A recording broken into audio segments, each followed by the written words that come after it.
Él me guía cada paso, me da siempre lo mejor, mi gran amigo, mi buen Jesús,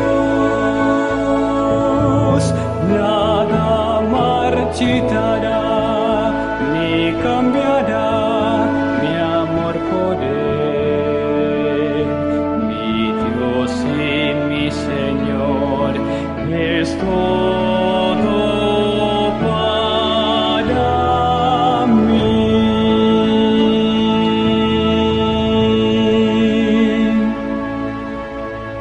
Salmo 24, versículos 3 y 4. Cuando lo tengamos nos colocamos en pie. Salmo 24, versículos 3 y 4.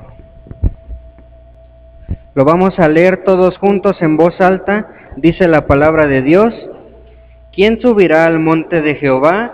¿Y quién estará en su lugar santo? El limpio de manos y puro de corazón, el que no ha elevado su alma a cosas vanas, ni jurado con engaño. Oremos. Padre nuestro que estás en el cielo, santo y glorificado sea tu nombre. Te damos gracias, Señor, por este momento, por esta gran oportunidad, Señor, por este privilegio que nos das de poder reunirnos en tu casa, Señor, para conocer más de ti, Señor. Permite, Padre, que esta tarde sea de gran bendición para cada uno de los oyentes, Señor, que sea para nuestro crecimiento espiritual, pero principalmente, Señor, que sea para tu honra y para tu gloria. Te pedimos, Padre, que tu Santo Espíritu pueda descender sobre este lugar y que sea Él, Señor, quien hable a través de tu siervo. Que lo que escuchemos, Padre, sean palabras de vida para vida eterna. Te lo pedimos, Padre, en el nombre de Jesús. Amén. Amén.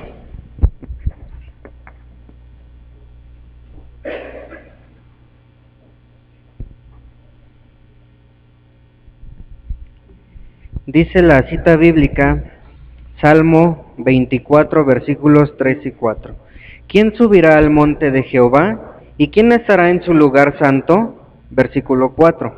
El limpio de manos y puro de corazón, el que no ha elevado su alma a cosas vanas, ni jurado con ¿qué?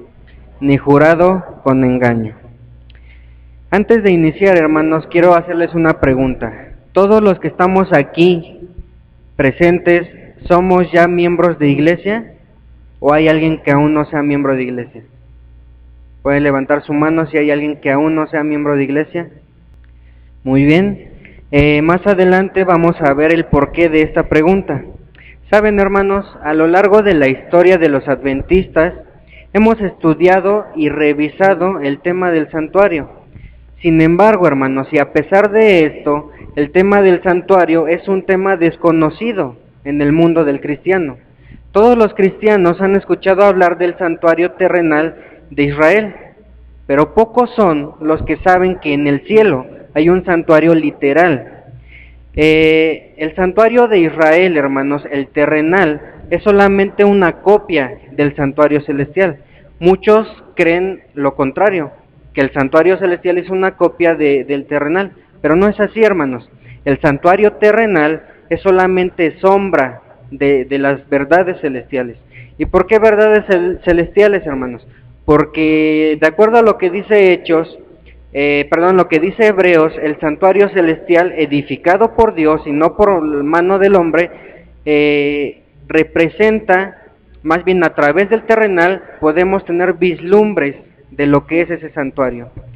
Y saben, hermanos, el santuario, el tema del santuario es un tema muy importante para cada uno de nosotros como cristianos, como hijos de Dios. Es muy importante discernir ese tema.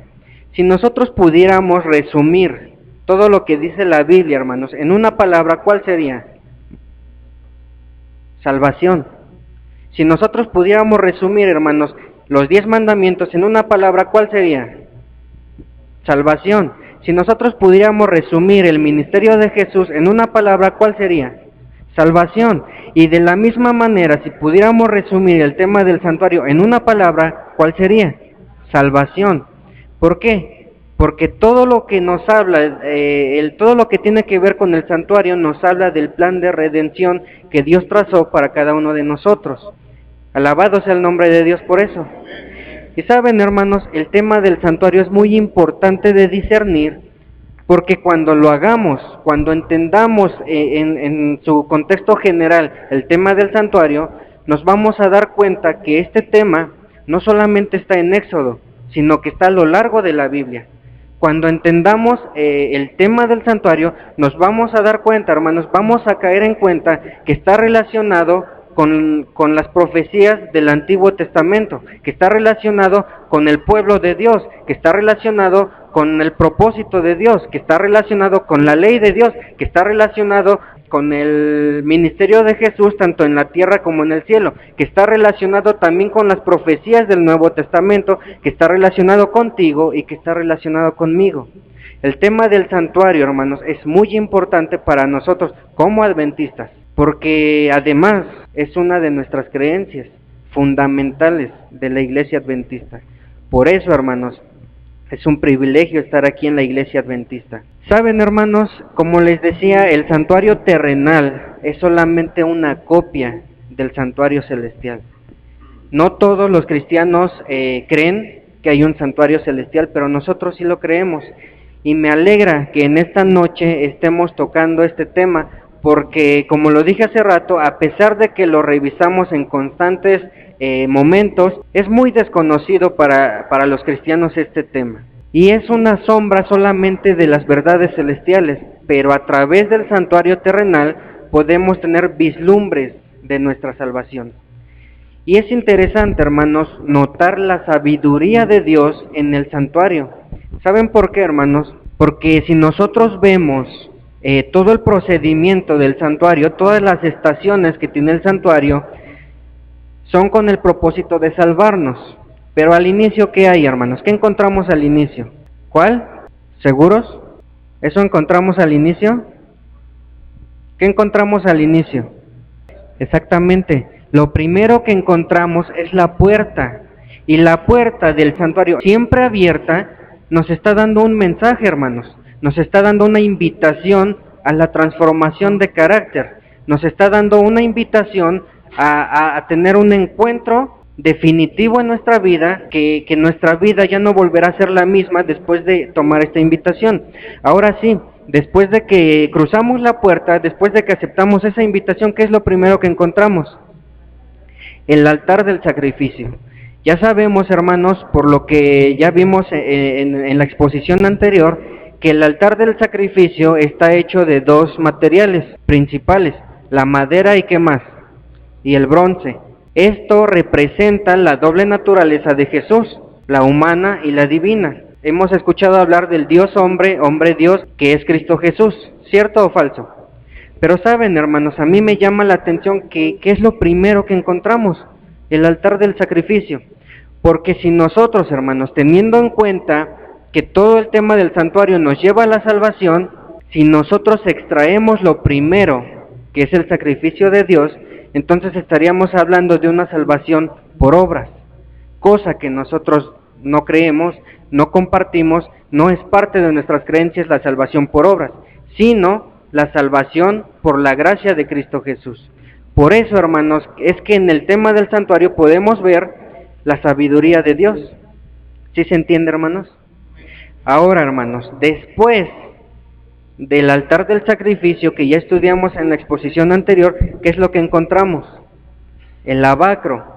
Saben, hermanos, el agua es un elemento muy importante para toda la humanidad, para todos los seres vivos, tanto animales, plantas, seres humanos, para cualquier ser vivo, el agua es un elemento muy importante. Y vamos a hablar un poco del agua, porque el lavacro contenía ¿qué cosa? Agua. Y recuerden, hermanos, que el pueblo de Dios estaba en el desierto. Cuán importante para ellos en el desierto era el agua. El agua, hermanos, para los que están relacionados en el ámbito de la medicina, yo tengo entendido que el agua compone el 70% de nuestro cuerpo y el 90% de nuestro cerebro.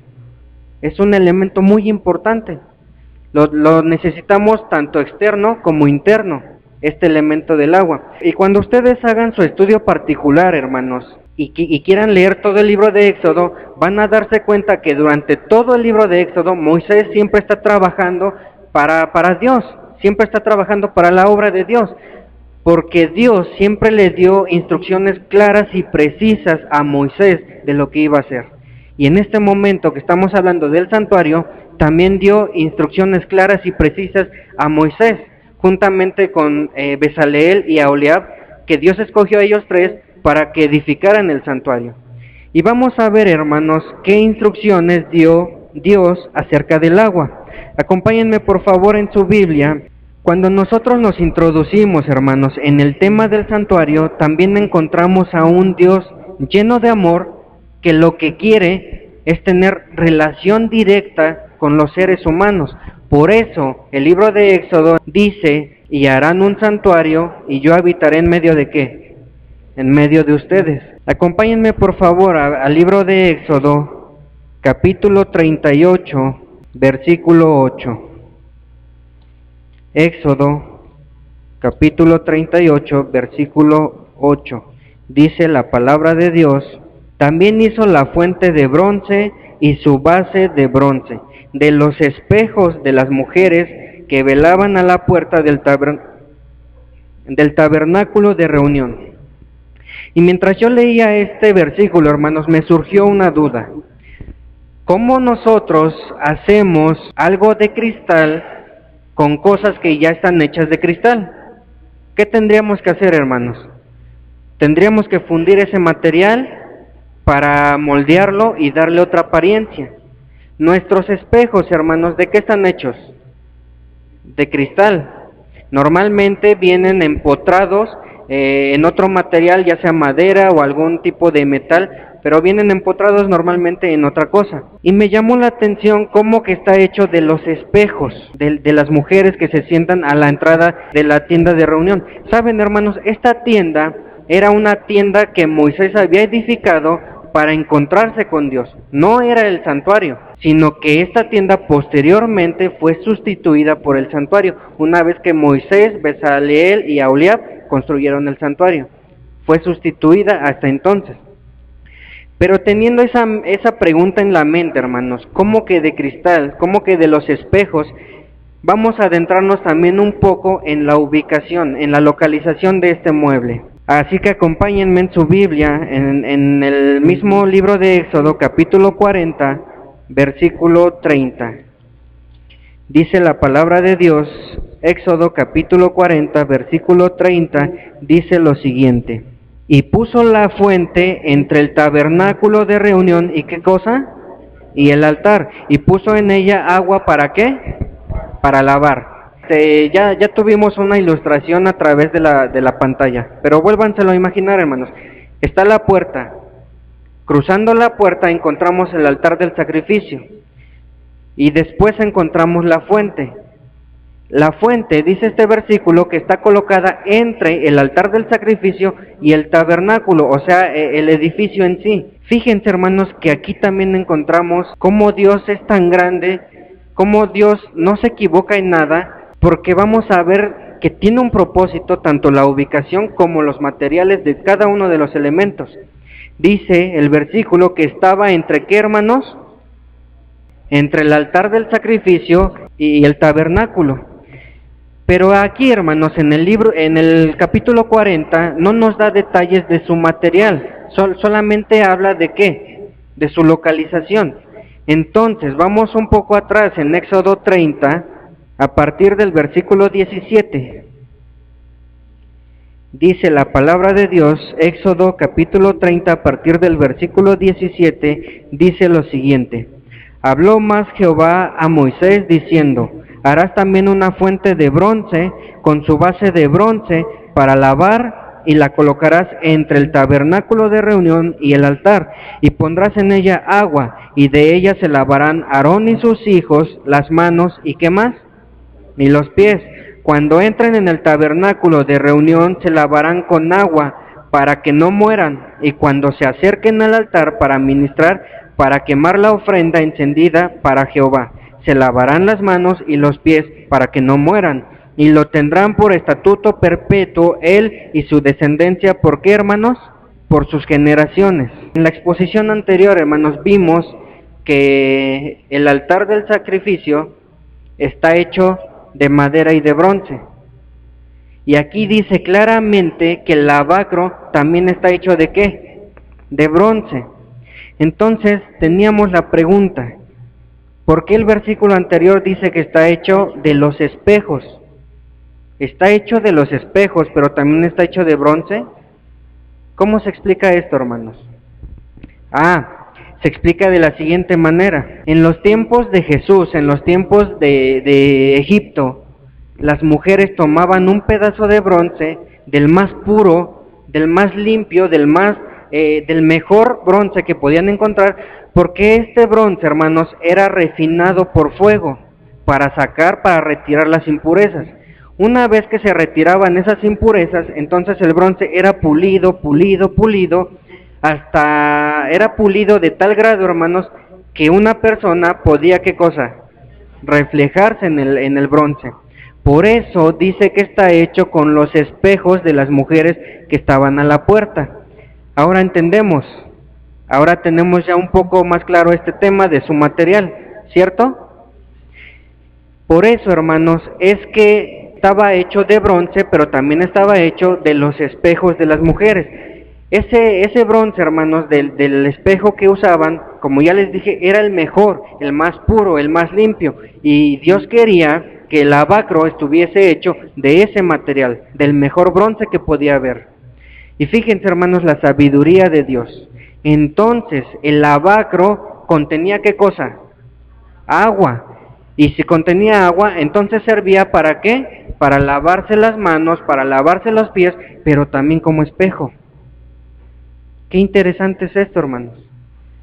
Qué interesante la sabiduría de Dios. A este punto donde está el lavacro tenían que llegar Aarón, sus hijos, toda su descendencia.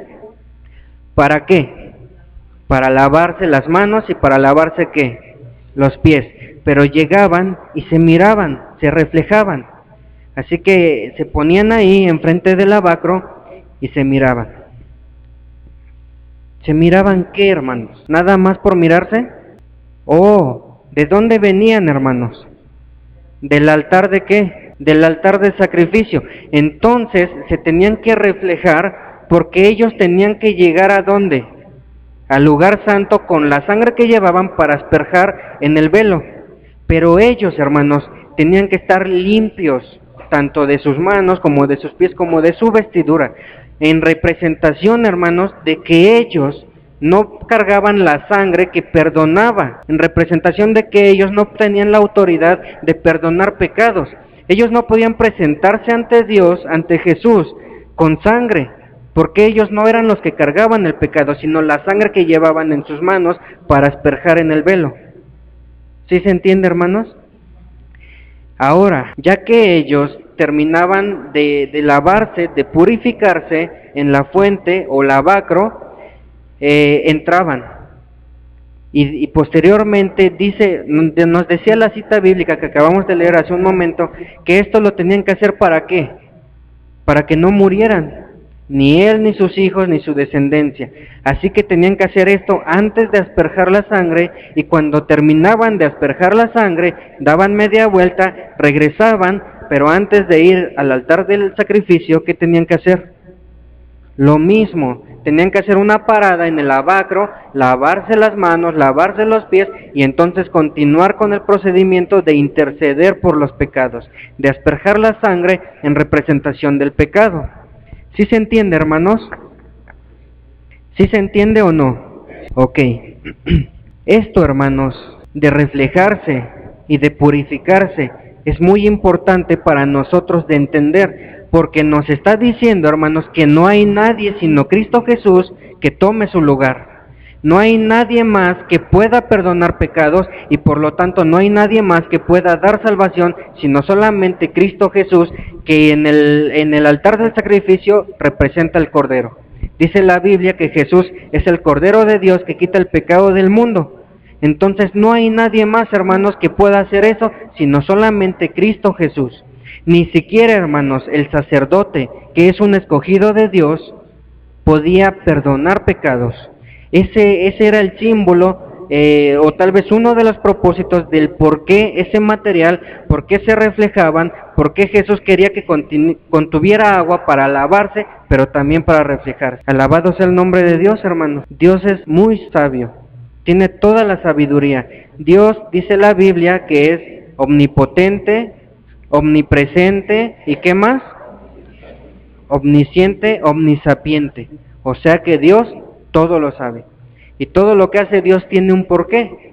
Por eso, hermanos, hay que poner atención en las cosas que hace Dios, en las cosas que manda Dios. Entonces Dios le dio instrucciones precisas a Moisés, junto con Bezaleel y Aholiab, para todo esto. Porque la casa, ¿para quién iba a ser? Para Dios. Ahora, hermanos, ¿por qué el sacerdote, sus hijos, toda su descendencia, por qué tenían que hacerlo así, hermanos? ¿Por qué era tan importante hacerlo así? No podían pasar ni al lugar santo, ni regresar al altar del sacrificio si no se purificaban. Tenían que lavar sus manos y ¿qué más? Tenían que lavar sus pies. ¿Por qué era tan importante, hermanos? ¿Por qué lo hacían así? Porque el sacerdote, que era un escogido de Dios, quería enseñarle al pueblo: yo purifico mis manos, lavo mis manos en señal de mi actuar, y mis pies en señal de ¿qué cosa? En señal de mi andar. Yo quiero que el pueblo sepa que tanto mi actuar como mi andar los quiero poner al servicio de Dios. Quiero que Dios sea el centro de mi vida, quiero que Él guíe mi vida. Y así como ellos, hermanos, nosotros debemos de poner nuestro actuar como nuestro andar al servicio de Dios. ¿Decimos amén por eso, hermanos? Alabado sea el nombre de Dios.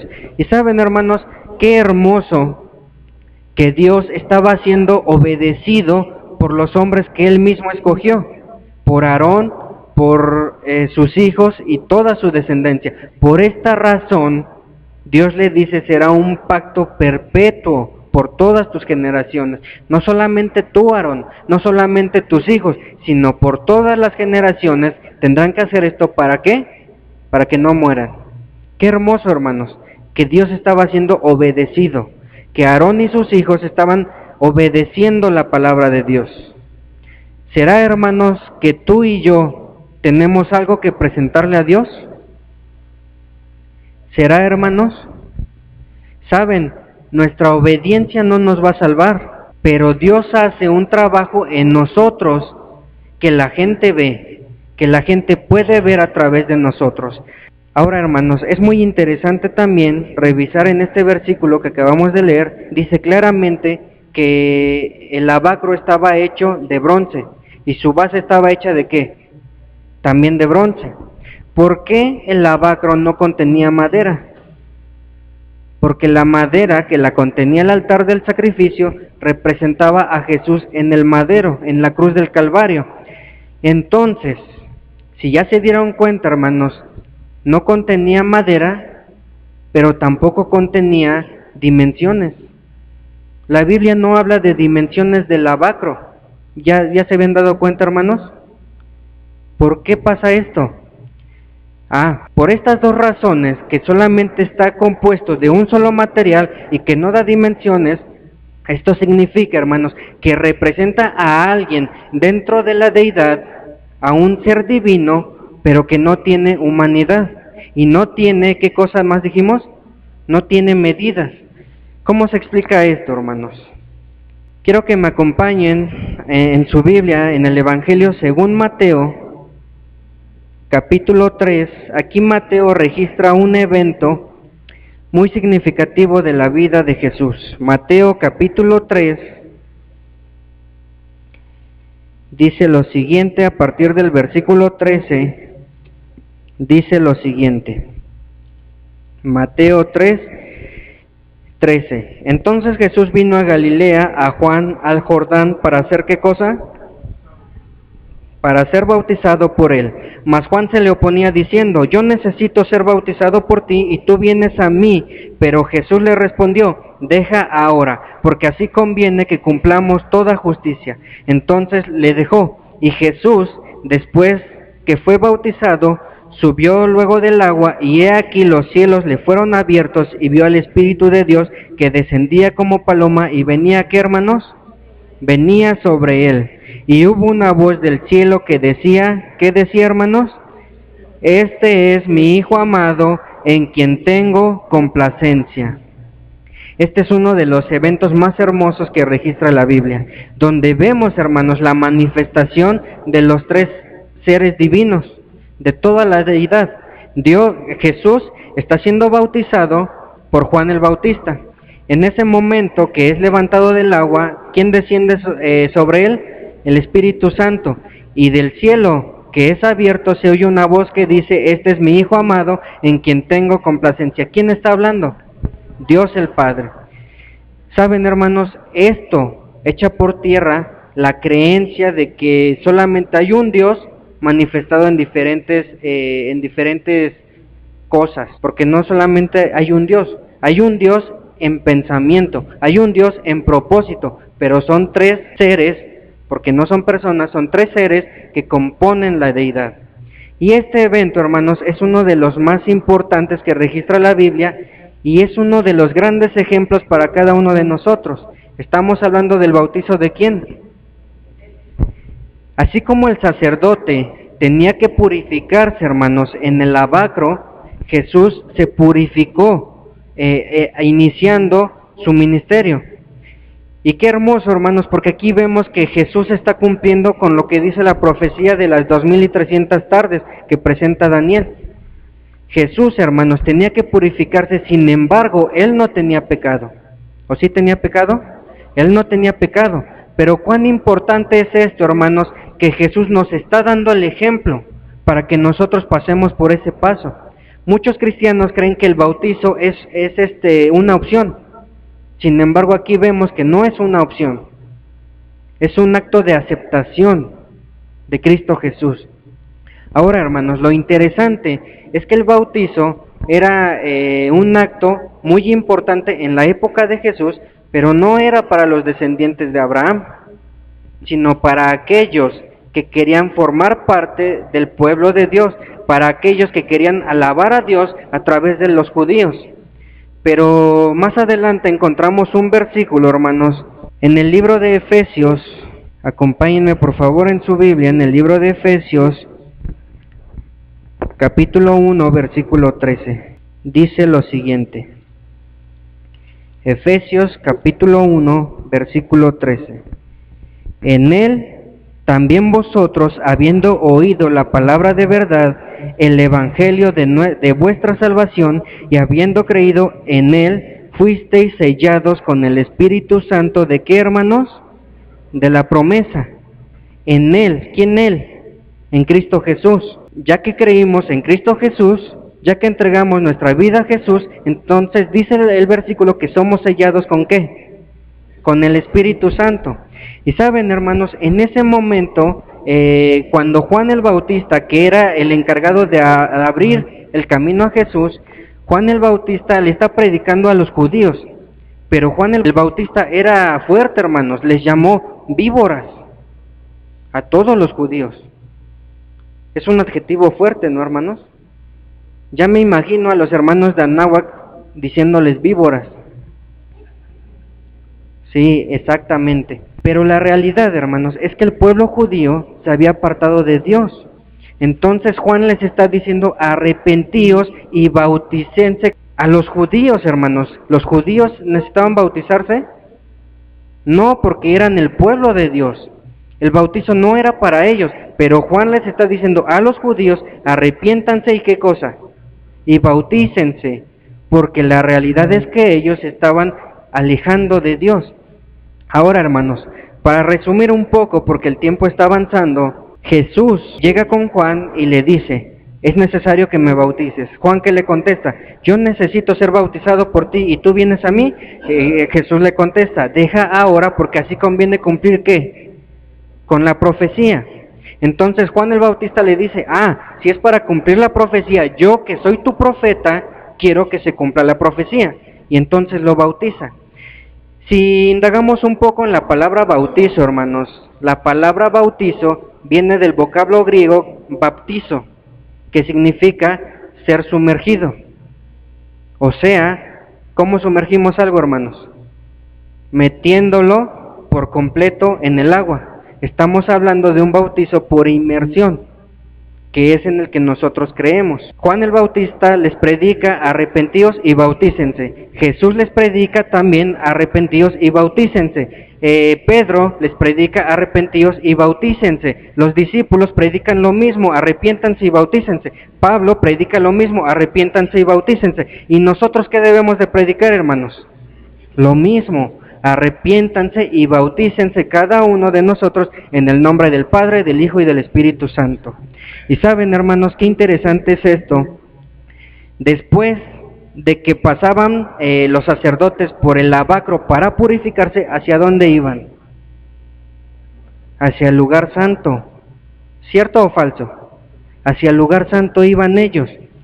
Y qué interesante ver aquí también la sabiduría de Dios, el por qué puso en esa colocación el lavacro, porque después de ahí iban al lugar santo. Cada uno de estos, hermanos, son pasos que nosotros tenemos que dar. ¿Ustedes ya están purificados, hermanos? ¿Ya pasaron por el paso de la purificación? ¿Y hacia dónde vamos entonces? Al lugar santo. Yo les preguntaba hace un momento, ¿ya todos somos miembros de la iglesia? Porque saben, la cita bíblica que leímos en Salmo, acompáñenme por favor, para terminar con esta exposición. Salmo 24 dice lo siguiente: si a ti te gustaría, hermano, avanzar en este plan de salvación al lugar santo, entrar al lugar santo, fíjense lo que dijo el salmista David en el versículo 3 del Salmo 24. ¿Quién subirá al monte de Jehová? ¿Y quién estará en dónde, hermanos? En su lugar santo. Y el versículo 4, ¿qué dice? El limpio de manos y puro de corazón. Tenemos que purificar nuestra vida, hermanos. Tenemos que lavarnos las manos, tenemos que lavarnos los pies para poder seguir avanzando en el camino de la salvación. La salvación no es por lo que hacemos, pero lo que hacemos es una respuesta a lo que ya aceptamos. No nos va a salvar nuestra obediencia ni nuestros actos, sino la fe, las obras que hacemos por fe en Cristo Jesús. ¿Les gustaría, hermanos, seguir avanzando en este camino del tabernáculo? ¿Les gustaría pasar al lugar santo?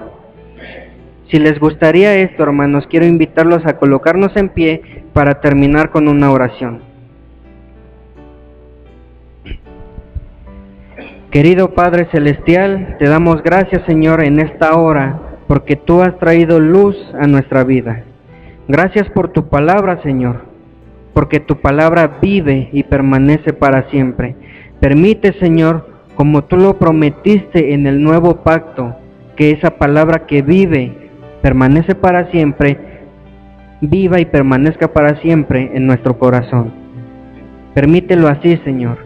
Y te pido, Padre, que bendigas al hermano Alfredo que me sigue, que tu Santo Espíritu pueda guiar sus palabras, pueda guiar su exposición. Bendice a cada persona aquí presente y que puedan salir fortalecidos espiritualmente. Te lo pedimos, Padre, en el nombre de Jesús. Amén.